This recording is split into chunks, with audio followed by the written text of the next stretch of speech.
Welcome to the historical King Kosoko Palace. Today we step back in time to explore the legacy of one of Lagos' most influential and controversial figures, King Kosoko, a warrior, a leader, and a symbol of resistance during the 19th century. As we walk through these halls, imagine the bustling of life of a royal court in the 19th century.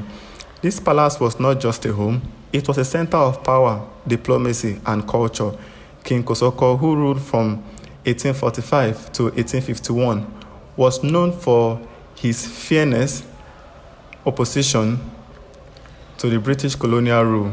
His determination to protect the sovereignty of his people.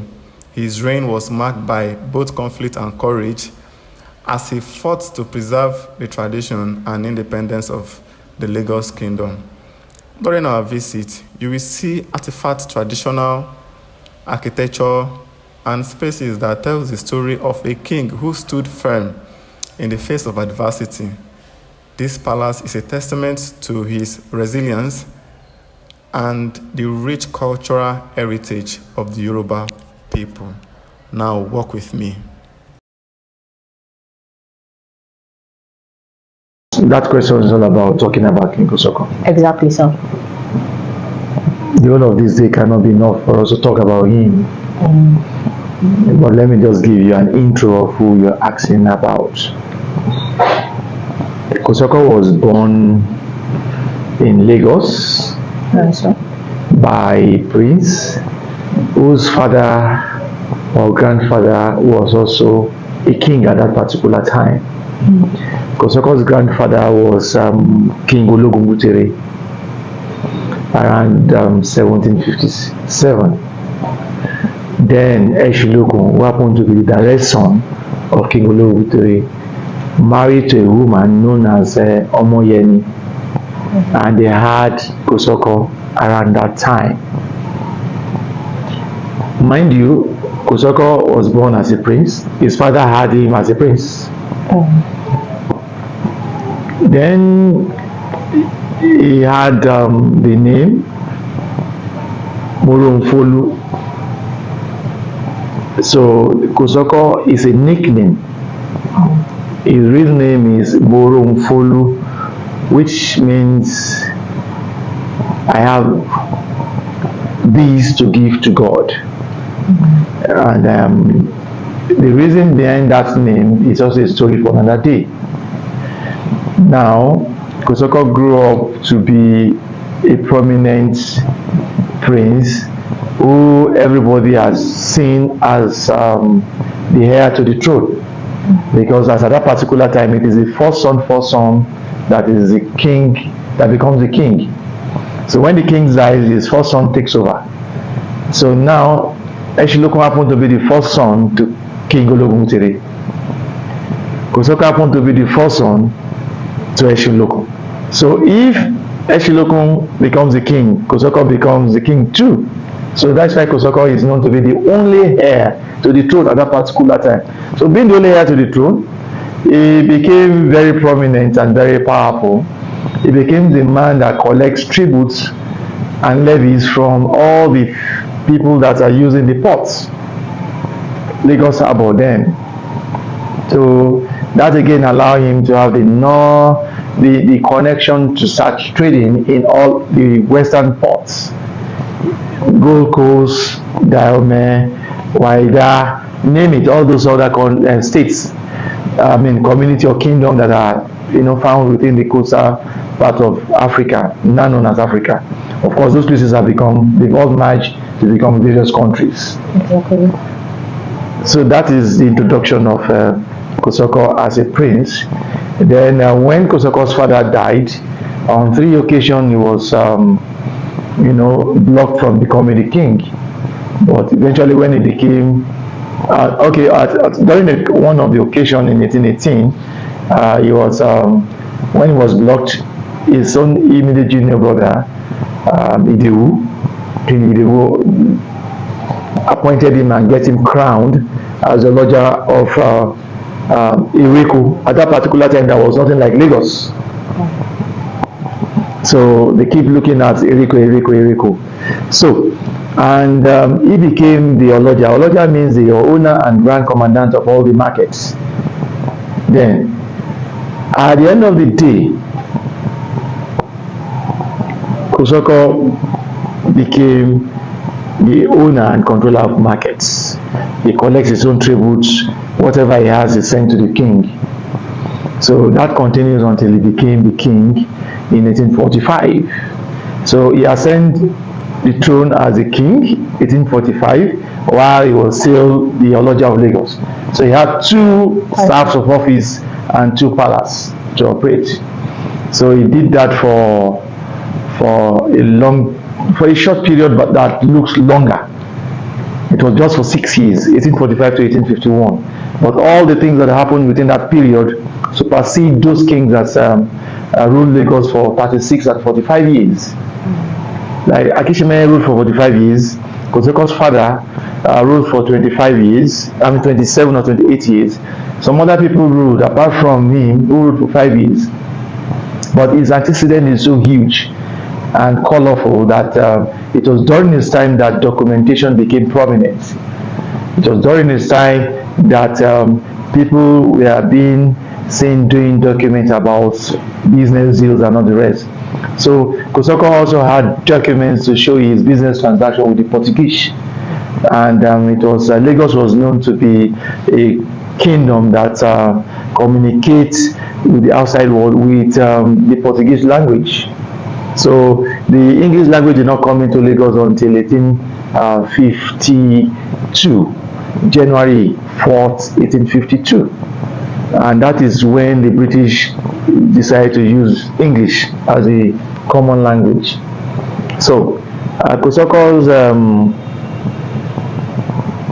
antecedent cannot be discussed in one fold, but can be discussed as a prince, can be discussed as Oloja, can also be discussed as a king, can also be discussed as an ex-king, and can also be discussed as an ex-king and the Oloja again. So he had performed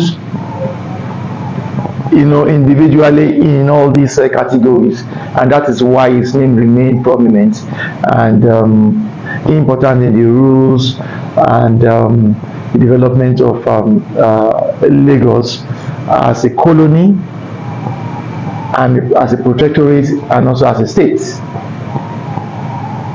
So that is the intro in a short Thank you, sir. Yeah. Well, Kosoko is one of the best administrators that Lagos has ever had. He was able to build the Lagos economy beyond the boundaries of Lagos. He uses administrative techniques and he uses force as the Oloja. He promotes Lagos market through the women. He started and established the Women Forum that is known as the Olojas.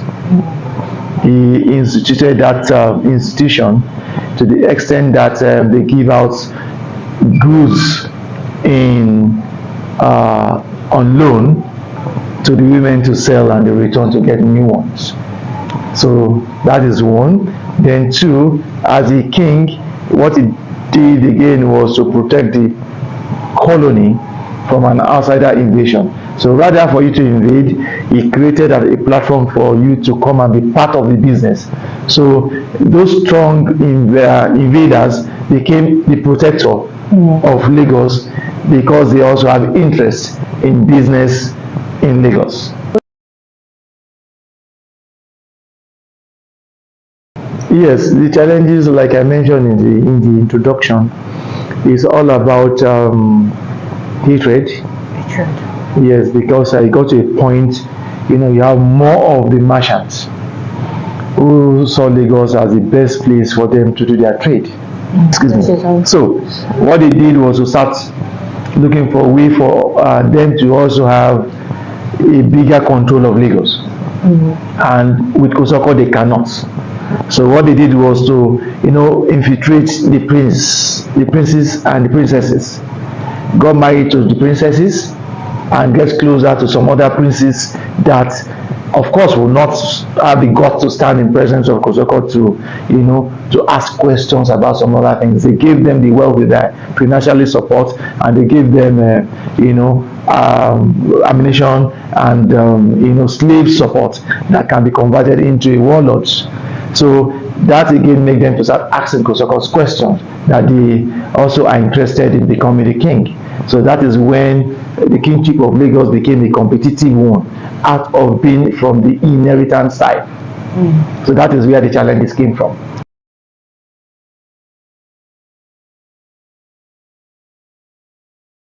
Yeah, I think there is none, because if you understand the progenitor of Kosoko, which we know as Oriki, the Oriki is there. That is a traditional means of appealing and praising someone who occupies position.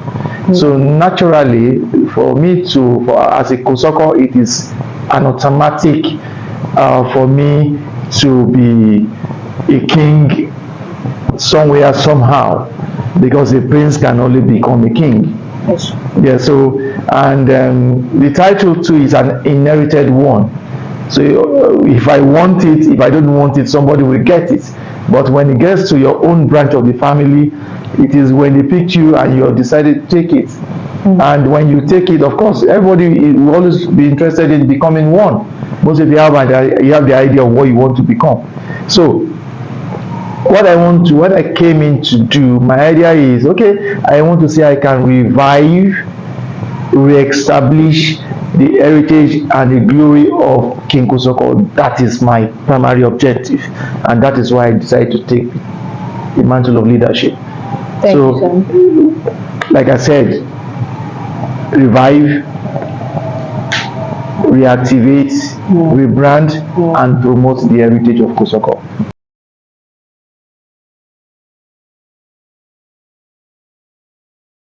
His relationship with those, with all these, with those communities and individuals made Lagos to be what it is today, because he refused to close the door against invaders. Rather, he allowed the invaders to come to stay and give them reasons to want to have interest in Lagos, for them to also help and support him to protect Lagos. So that brought about the people from Nupe, people from Mali, people from Senegal, people from Waida, people from Benin Republic, Waida, and Upper Volta, and all the rest. So it brought all of them in, and they constituted the major flux of the founders and owners of Lagos today. So they all had their interest. So it was his own decision for that to come, and that is why you see on 2 occasions they jointly won the war against the British in November 25, 1851. They won, and the British had their losses. They also won another one again in August 24, 1847. These are wars that they won together. There are other things they did too. They provided a landing space for the Abeokuta people, the Egba people, to establish Abeokuta. They provided a corridor for people to use Badagry as a base to settle. Even when he was leaving Lagos, when Lagos was bombarded too, to establish Ekpe and some other places, those other people were there to support him, to make sure that those communities were established in good faith. And those communities that were established made Lagos to be what it is today. And that's why Lagos will continue to become the melting pot of Nigeria. And if anybody that is a Nigerian that is rich doesn't have a property in Lagos, it's not in Nigeria. All these are the antecedents of Kosoko and his followers and supporters.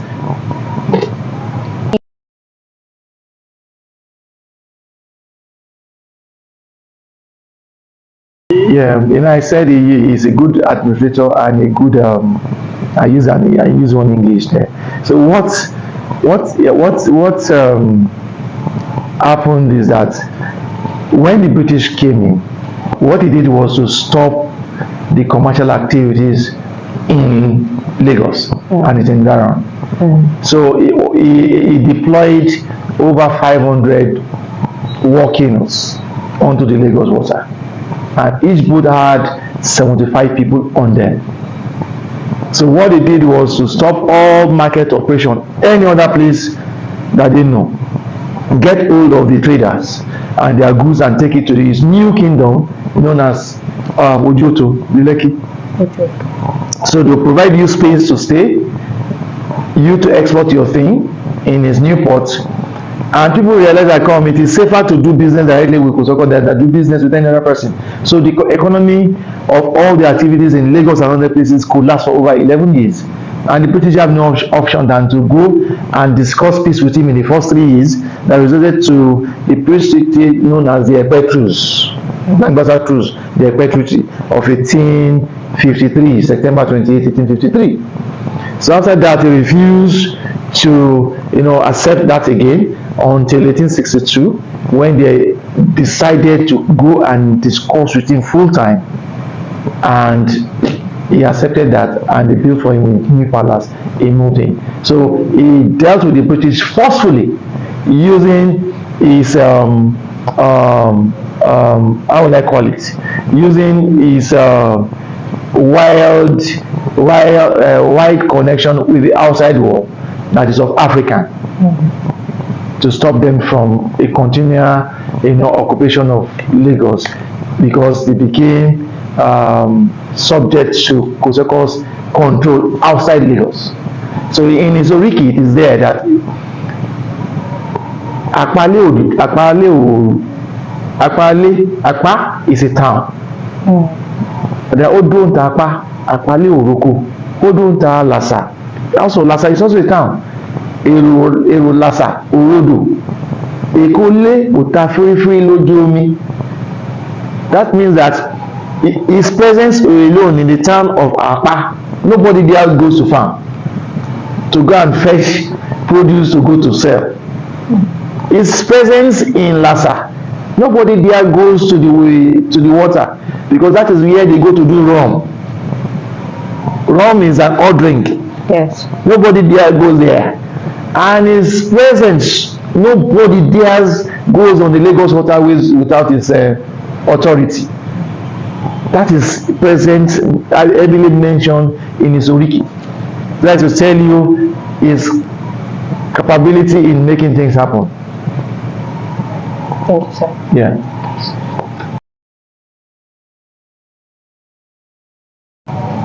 Yeah.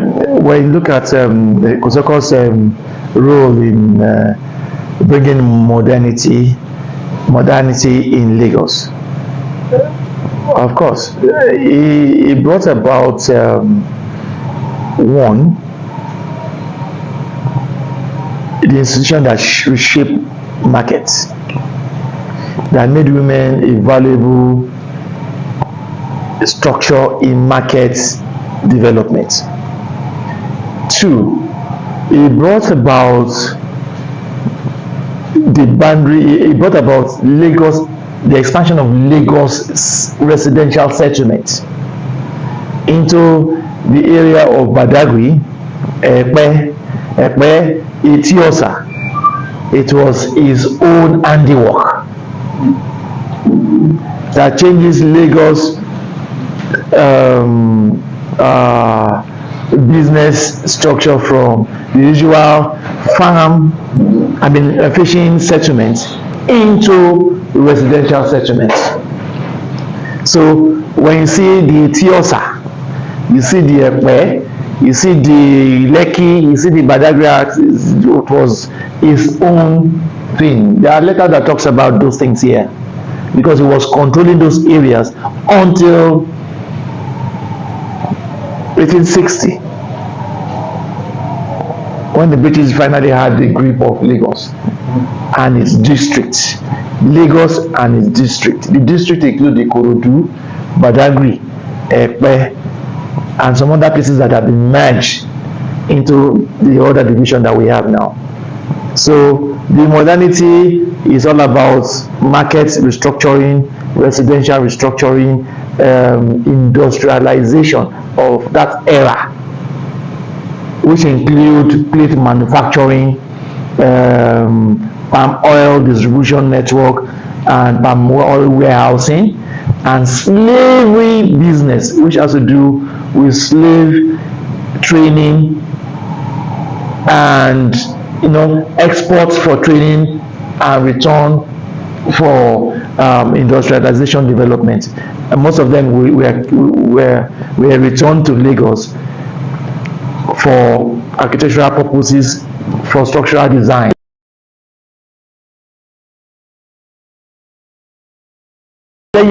So those areas, he was able to establish those routes. That he even had a son in Ife on the day of the Olojo festival, because the Oni of Ife at that particular time happened to be his own cousin.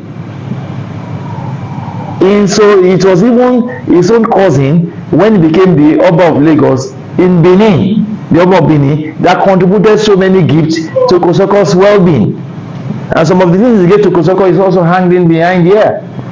So Kosoko was able to establish those routes, because the routes of Lagos, the route between Lagos and Benin, was truncated by Kosoko's father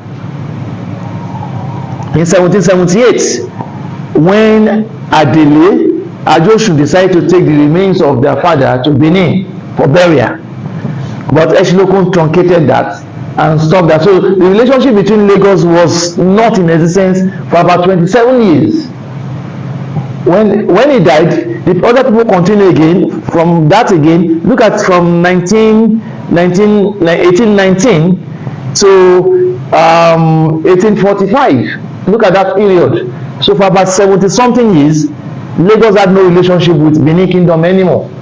But when he came in, he was able to re-establish that point. That even when the British visited him in 1846, he told them categorically that, come, I cannot stop slave trade, because my territory is being used to export it. I don't go to war to catch slaves, but what I do, they use my ports. But if you want me to stop, go and discuss it with my father. So they asked, who is his father? He said, the Oba of Benin. So they went to meet that man. The man said, okay, I have accepted. And they returned to Kosoko, and Kosoko said, come, who is that your king that said you should come and even discuss this thing with me? He said, no, it's not a he, it's a she. She, I will not listen to him, to her. So you can see that in the history of Lagos and in the presentation of who Kosoko was. So it's pretty good that you ask the question. So Kosoko kept the heritage, kept the culture alive, and that again helped him throughout his lifetime. Kosoko never went to war to capture slaves. The only war Kosoko was involved in is the Ikire War. And what he did was to support his followers who supported him in Lagos. He supported them with weapons, and they went. So some of the slaves they got from those places were also converted to a working slave, otherwise known as cabasiers. A typical example of them is Okilu, who has his residence in the current day Ekpetedu. The base commission of inquiry mentioned, and he also said, come, I was captured during this X-war, and he became a boat owner that was making so much money. So all these things they talk about slaves, Kosoko inherited a slave port. He inherited a slave port that has a slave barrack. The port is being used to export slaves, and those people that were involved in slavery were the Oyos, the Nupe people, the Fulanis, and they come here. So what Kosoko and his family in Lagos and the other chiefs does is to collect levy, and such levy are not money, so they are also of slaves. So they are carrying 20 bundles. 20 bundles means 240 slaves. A bundle is 12. So if I carry 20 bundles, which is 220, so you are supposed to give one slave to the owner, Onile too will not get his own. So if you give him one in in 20 places. That is how many? 20 slaves. So he will now use his own 20 slaves to get something in lieu from the British commodity that they will now sell. It is the commodity they collect from here that is being transported back to the hinterland. You have rum, you have guns, you have hats, you have damask, you have there's a lot of things that is being exchanged for. The same thing that is also happening to in the Calabar area, that most of the slaves they were taken were of the Igbo descent. The Efik, the Jaws, they will now use the people of Aroshuku to do that. So the stories are just there. So Kosoko was never a slave merchant, but he owns a slave warehouse, a slave barrack, and a port.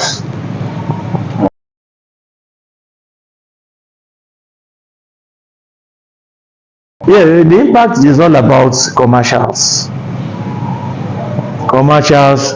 and structural expansion, boundary structural expansion. What you see, the eastern part of Lagos, which was initially occupied by fishermen for fishing purposes, they call them fishing camps. So people go there to fish and bring the fish into this part of Lagos for sales. But Kosoko we develop those areas, force those areas to become a residential zone.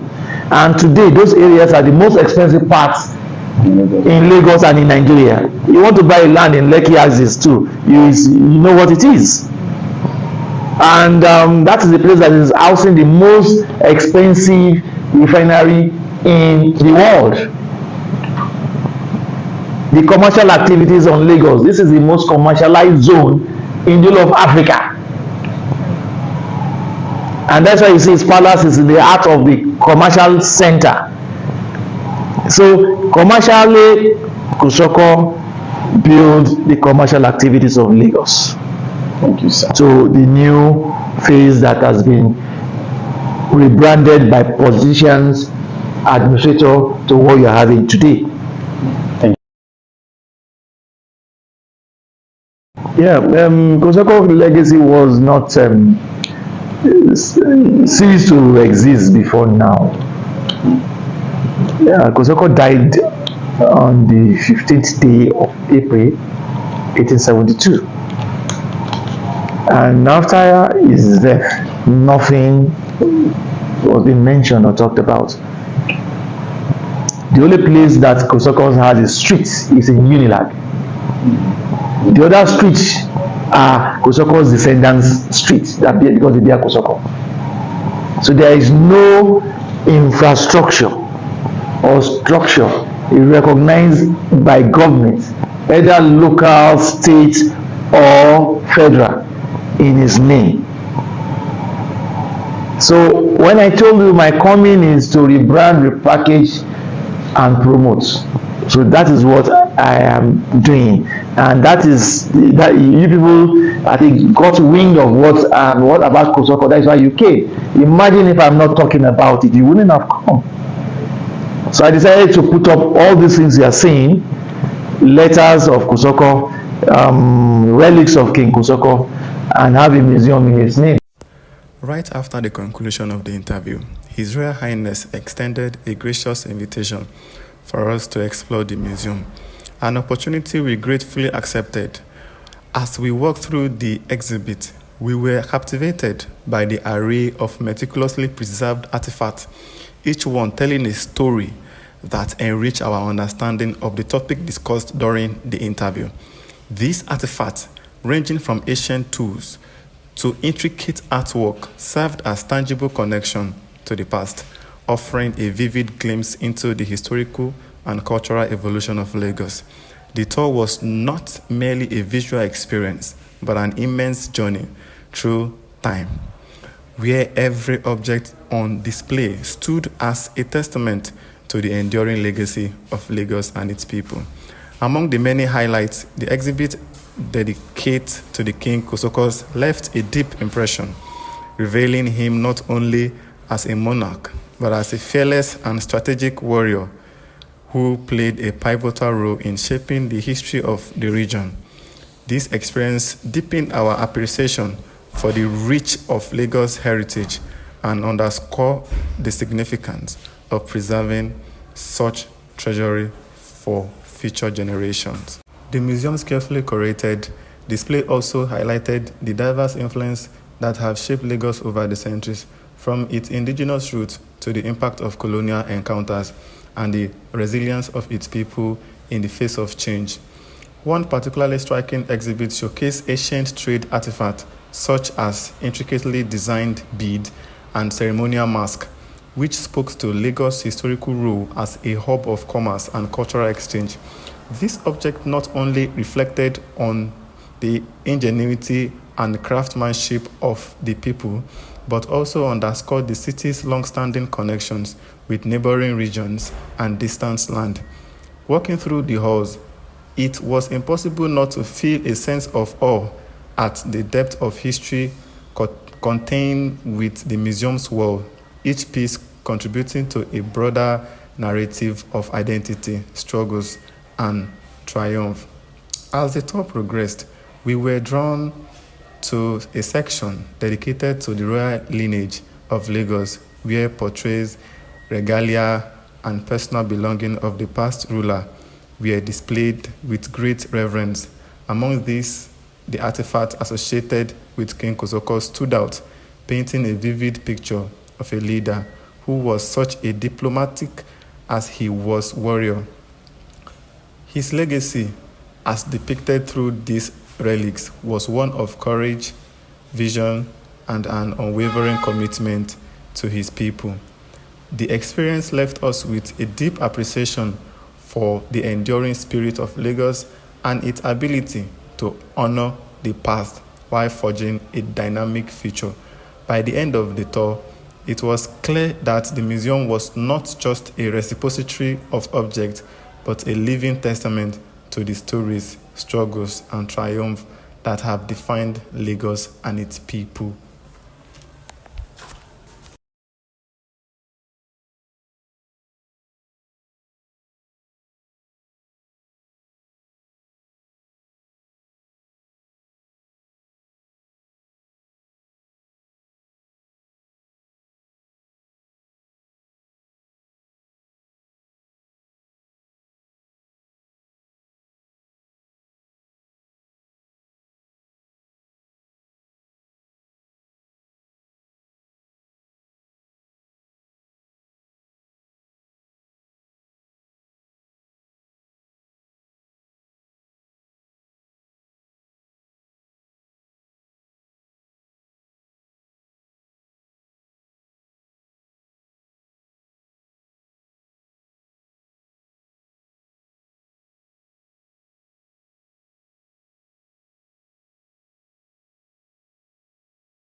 Mobolaji Johnson, born on the 9th of February 1936 in Lagos, Nigeria, was a distinguished military officer and a politician who served as the first military governor of Lagos State from 1967 to 1975.